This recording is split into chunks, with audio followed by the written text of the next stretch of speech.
Erik Satie foi um compositor e pianista francês.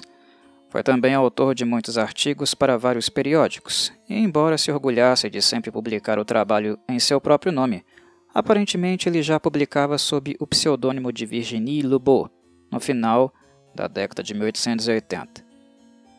Satie se apresentou como gimnopedista a partir de 1837, pouco antes de escrever suas composições mais famosas, as Gymnopédies. Ele também se referia a si mesmo como fonometrógrafo ou fonometrista, significando alguém que mede e anota sons. Satie passou a preferir tal definição de sua própria profissão, ao invés de músico, principalmente depois de ter sido chamado de um técnico desajeitado, mas sutil, em um livro sobre compositores franceses contemporâneos de 1911. Alguns o consideram um precursor serial, estando à frente de muitas ideias artísticas de vanguarda do século XX. É possível que, devido à sua natureza e interesses religiosos, sério e espirituoso às vezes, uma existência de coração partido e eremita, sua obra alcançou aquela pureza intensa e simplicidade infantil que reverbera no ouvinte. A juventude de Erik Satie foi passada alternando entre sua cidade natal, Honfleur, Basse-Normandie e Paris. Sua família mudou-se para Paris quando tinha apenas 4 anos de idade, após seu pai conseguir um emprego de tradutor na capital. Depois que sua mãe morreu, em 1872, Satie foi enviado junto com seu irmão mais novo, Conrad, de volta a Honfleur, para morar com seus avós paternos. Lá ele recebeu suas primeiras aulas de música de um organista local. Quando sua avó morreu, em 1878, os dois irmãos se reuniram em Paris com seu pai, que se casou novamente com uma professora de piano pouco depois. A partir do início da década de 1980, seu pai começou a publicar composições de salão escritas pela esposa. Em 1869, Satie ingressou no Conservatório de Paris, onde logo foi rotulado como alguém sem talento por seus professores. Depois de ser mandado para casa por 2 anos e meio, foi reaceito no conservatório no final de 1885. Novamente, não conseguindo causar uma impressão muito favorável em seus professores, ele finalmente resolveu prestar serviço militar 1 ano depois. Mas tal aventura não durou muito. Dentro de algumas semanas, Satie tentou deixar o exército por meios questionáveis, o que acabou conseguindo. Em 1887, ele saiu de casa para se hospedar em Montmartre. A essa altura, iniciou o que seria uma longa amizade com o poeta romântico Patrice Contamine, e teve suas primeiras composições publicadas por seu pai. Satie logo se integrou à clientela artística do café cabaré Le Chat Noir e começou a publicar suas Gymnopédies. Seguiu-se a publicação de compositores na mesma linha, como Ogive e Nucien. No mesmo período, conheceu o compositor Claude Debussy. Erik então se mudou para uma sala menor, ainda em Montmartre, Rue Courtois, número 6, em 1890. Em 1891, ele era o compositor oficial e mestre de capela da Ordem Rosa Cruz, encabeçado por Sarre-Josephin Peladon, que deu origem a composições como Salut de Repos, Le Fils des Étoiles e A Sonnerie de la Rose Croix. Em meados de 1892, ele compôs as primeiras peças em um sistema composicional de sua autoria. Fête donnée par des chevaliers normands en l'année donnée jeune de Moselle, havia fornecido música incidental para uma peça esotérica de cavalaria, Prélude de Nazaréen.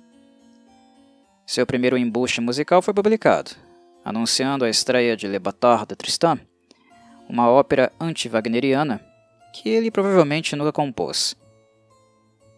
Satie havia rompido com Sarre-Josephin Peladon, começando naquele outono com o projeto Os Spud, um balé cristão, em colaboração com Contamine de Latour.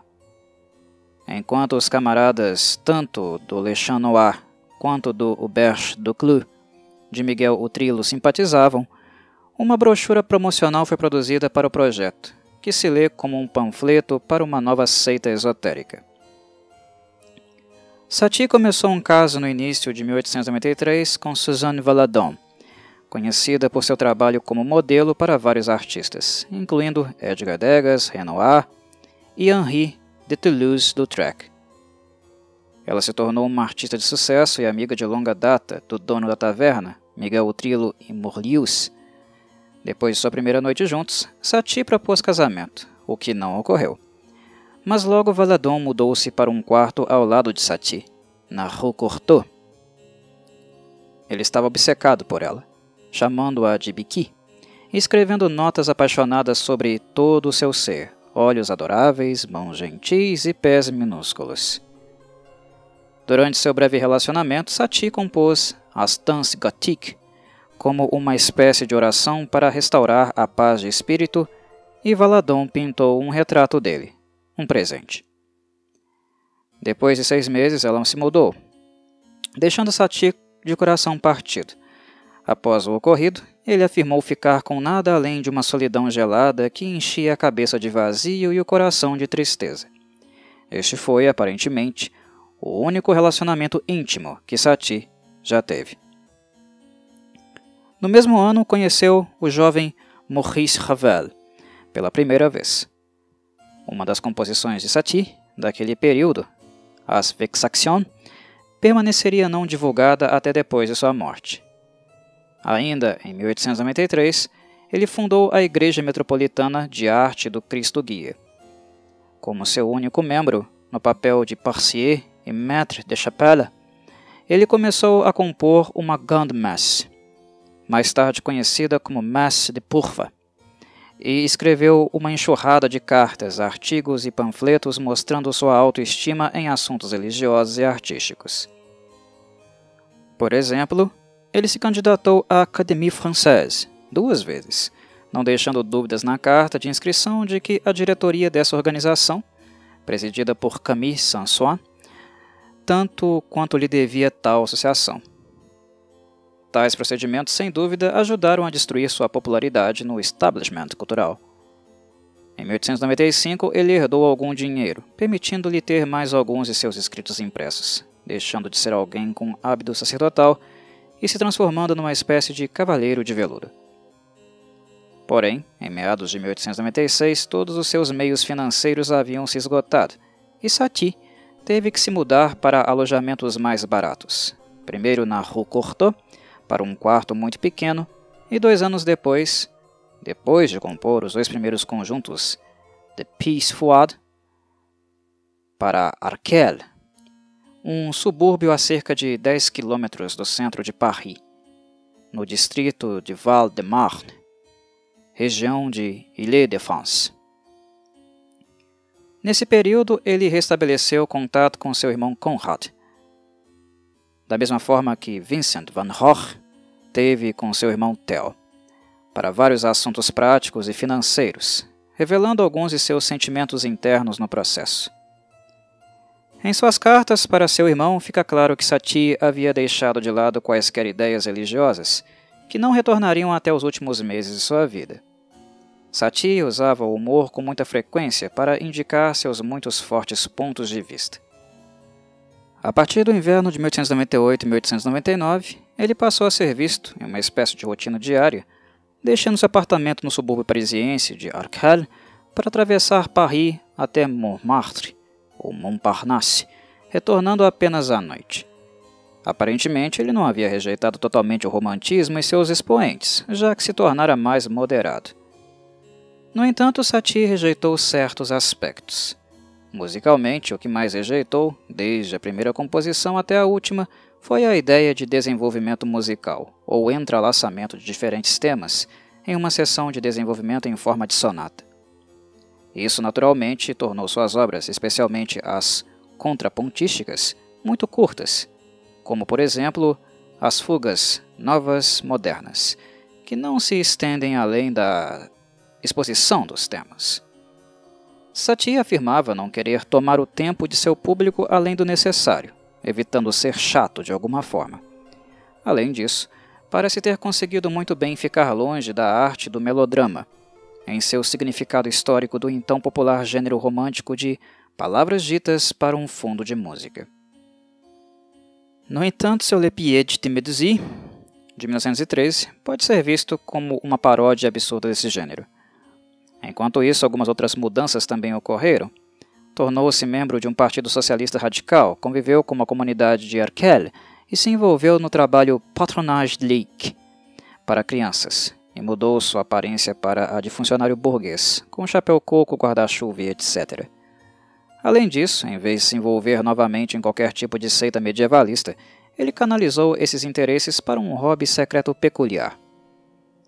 Ele mantinha uma coleção de prédios imaginários, a maioria deles descritos como feitos de algum tipo de metal, que desenhava em pequenos cartões.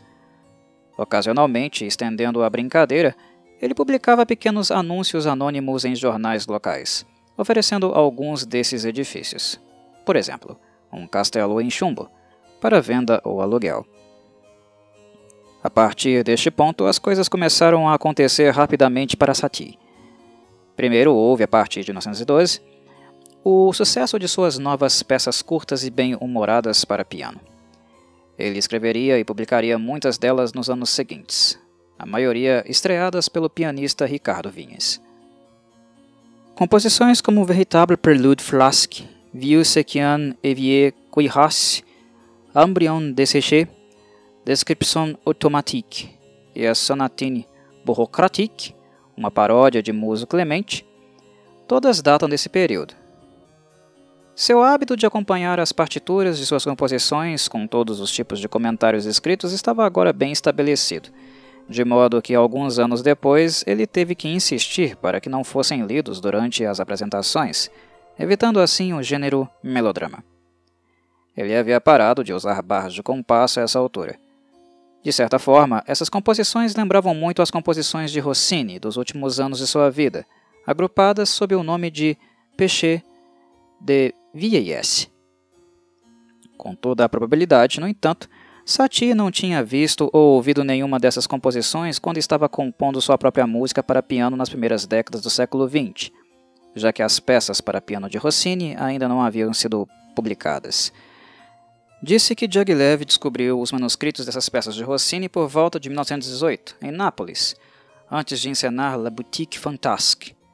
Foi mais ou menos na mesma época que Satie parou de escrever comentários humorísticos sobre suas partituras. Mas a verdadeira aceleração na vida de Satie não veio tanto do crescente sucesso de suas novas peças para piano. Foi Maurice Ravel quem, provavelmente sem saber, desencadeou algo que se tornaria uma característica dos anos restantes de Satie, que por sua vez faria parte de todos os movimentos progressistas que se manifestavam em Paris nos anos seguintes. Esses movimentos se sucederam rapidamente. Sem dúvida, naqueles anos, Paris era a capital artística do mundo, muito antes de Londres ou Nova York alcançarem muita importância neste aspecto, e o início do novo século parecia ter incendiado muitas mentes. Em 1910, o Jean Raveliti, grupo de jovens músicos em torno de Ravel, proclamaram sua preferência pelos trabalhos anteriores de Satie, antes do período escola, reforçando a ideia de que ele havia sido um precursor de Debussy.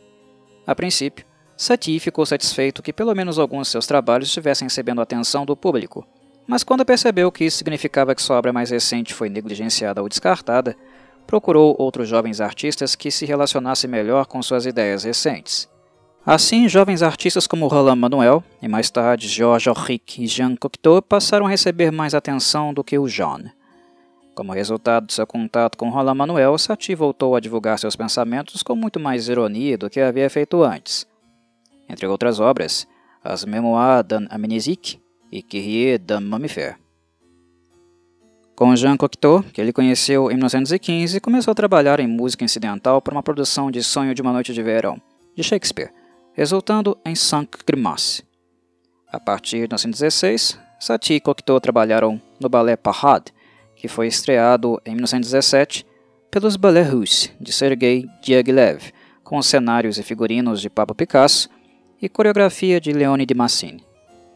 Através de Picasso, Satie também conheceu outros cubistas, como Georges Braque, com quem trabalharia em outros projetos abortados. Com Georges Auric, Louis Duhay, Arthur Honegger e Germain Taillefer, ele formou os Nouveaux Gens. Pouco depois de escrever Parade, Mais tarde, o grupo foi acompanhado por Francis Poulenc e Dario Mio. Em setembro de 1918, dando pouca ou nenhuma explicação, Satie retirou-se de Nouveau Jean. Jean Cocteau reuniu os 6 membros restantes, formando o Groupe de 6, ao qual Satie teria acesso mais tarde, mas posteriormente se desentenderia com a maioria de seus membros. A partir de 1919, ele esteve em contato com Tristan Tzara, o iniciador do movimento Dada. Conheceu outros dadaístas, como Francis Picabia, mais tarde surrealista, e André Derain, Marcel Duchamp, Man Ray. Satie contribuiu para a publicação dadaísta 391. Nos primeiros meses de 1922, surpreendeu-se ao se ver enredado na discussão entre Tzara e André Breton sobre a verdadeira natureza da arte de vanguarda. Satie originalmente ficou do lado de Tzara, mas conseguiu manter relações amistosas com a maioria dos jogadores em ambos os campos. Enquanto isso, uma école d'Arkel se formou ao redor dele, com jovens músicos como Henri Sauguet, Maxime Jacob, Roger Desaumieres e Henri Cliquet-Priel. Finalmente, Satie compôs o ballet Relâche, em colaboração com Picabia, para os ballets suédois de Rolf Maré. Em um projeto simultâneo, Satie adicionou música ao filme surrealista Un Trac de Reine Claire, que foi escrito como um intermezzo para Relâche. Na época de sua morte, em 1925, ninguém jamais havia entrado em seu quarto em Arkel, desde que se mudara para lá 27 anos antes. Depois do enterro de Satie, no cimetière d'Arkel, além da poeira e das teias de aranha que deixavam claro que Satie nunca compunha usando seu piano, seus amigos descobriram vários itens que incluíam um grande número de guarda-chuvas, alguns que aparentemente nunca haviam sido usados. O retrato de Satie, feito por sua ex-amante Suzanne Valadon, cartas de amor e desenhos do romance Valadon, outras cartas de todos os períodos de sua vida, sua coleção de desenhos e edifícios medievais, desenhos e textos de valor autobiográfico, recordações de todos os períodos de sua vida, entre as quais os 7 ternos do seu período de cavaleiro de veludo. Mais importante ainda, havia composições que eram totalmente desconhecidas ou que se pensava terem sido perdidas. Elas foram encontradas atrás do piano, nos bolsos dos ternos de veludo e em outros lugares estranhos. Estas incluíam as Vexations, Geneviève de Brabant e outras obras de palco inéditas ou inacabadas. Gravações das obras para piano de Satie foram lançadas por Pascal Roger, Aldo Ciccolini, Daniel Varsano, João Paulo Santos, Michel Legrand, Jacques Lussier, Jean-Yves Thibaudeau e muitos outros. Vários compositores e intérpretes fizeram arranjos de peças para piano de Satie, para conjuntos de câmara e orquestras.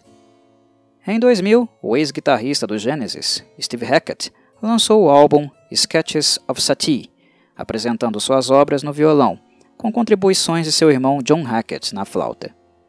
Frank Zappa também foi um fã dedicado, incorporando muitos elementos em suas obras de rock e orquestrais.